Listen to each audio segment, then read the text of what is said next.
আজকে আল আকসা মসজিদ ফিলিস্তিনে আসলে কি বলেন তো, আমি সব জায়গায় বলে বলে আমার গান ধোতা হয় না, কারণ মুসলমানের ছানারা এরা নিজের মার ভাত দেয় না, সাউরির পালকি করলে না।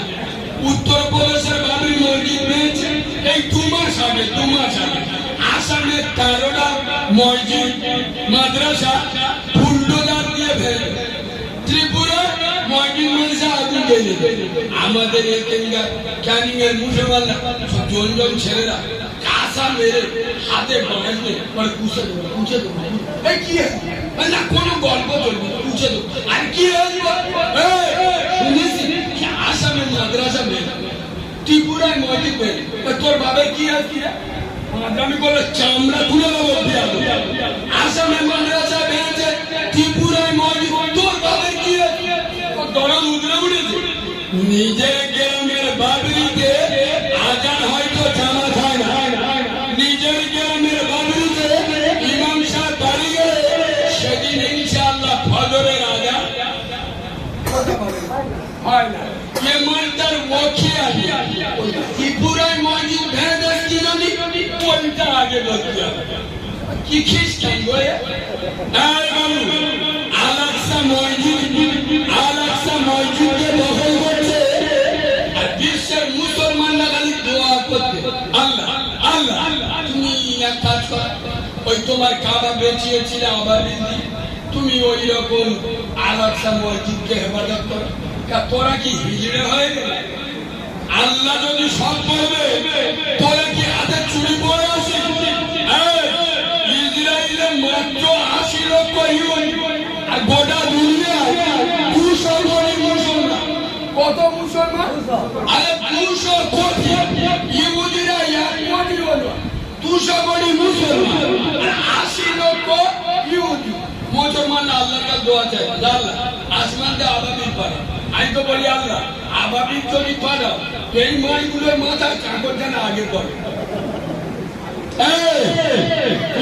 যদি সব হতো, আল্লাহ যদি সব করে দেবে, বদনামি করার জায়গাও না। রাসূলুল্লাহ জিহাদ করলেন, নবীর দোয়ার পাওয়ার বেশি না আমাদের দোয়ার পাওয়ার বেশি? কথা বলে না। তাই নবীজি কেন একটা দুটো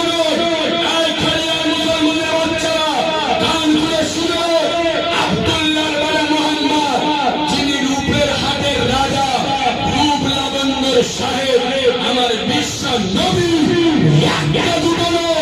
27টা যুদ্ধের সেনাপতি হয়েছেন নিজে, 27টা যুদ্ধে কমান্ডার হয়েছেন নিজে।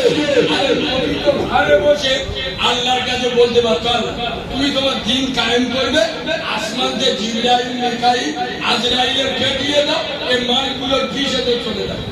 আমার বোঝাতে পারছি না। নবী তো আল্লাহর কাছে দোয়া করে এত সাহাবা মারা দেওয়ার কি দরকার ছিল? সব দোয়া করে কামিয়ে নেবে। ফিলিস্তিনের জন্য মোমেনদের কলিজা কাঁদে, মুনাফিকের কলিজা করে বলো। আর মুসলমানদের সম্পর্ক আল আকসা মসজিদের সঙ্গে থাকবে ততদিন, আসমান এবং জমিন থাকবে ততদিন, কার কিয়ামতের সকাল পর্যন্ত এ পবিত্র কোরআন থাকবে ততদিন। আল আকসা মসজিদের সাথে মুসলমানদের সম্পর্ক থাকবে ততদিন।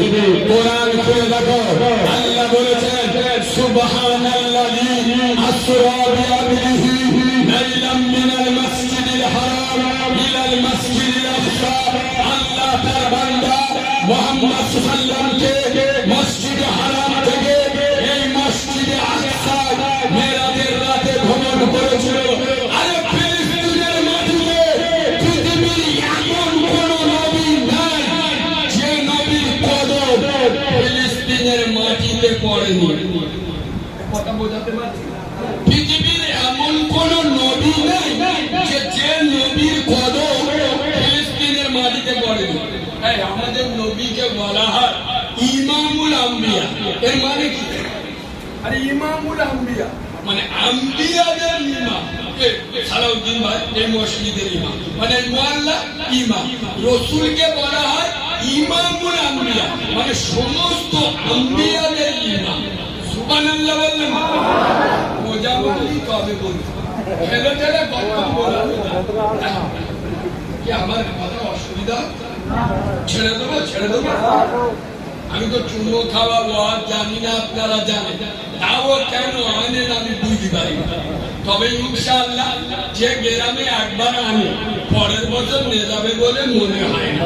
কারণ আমি তো অপারেশন করালো, মক্ক শুরু করে গাঁজা কর, দাড়ি কর, মাথা কর, চুরু কর, বাম্মার অবাধ্য সন্তান, ফ্রি ফায়ার খেয়া, মায়ের বেনামাজি বেরোজগার, কারোর মুখের অপারেশন করি, কারোর চোখের অপারেশন করি, কারোর মাথার অপারেশন করি, কারোর বুকের অপারেশন করি। পরের বছর কমিটির লোকেরা চাঁদা তুলতে গেলি, গ্রামের লোক বলে ও শালার আনলি চাঁদা।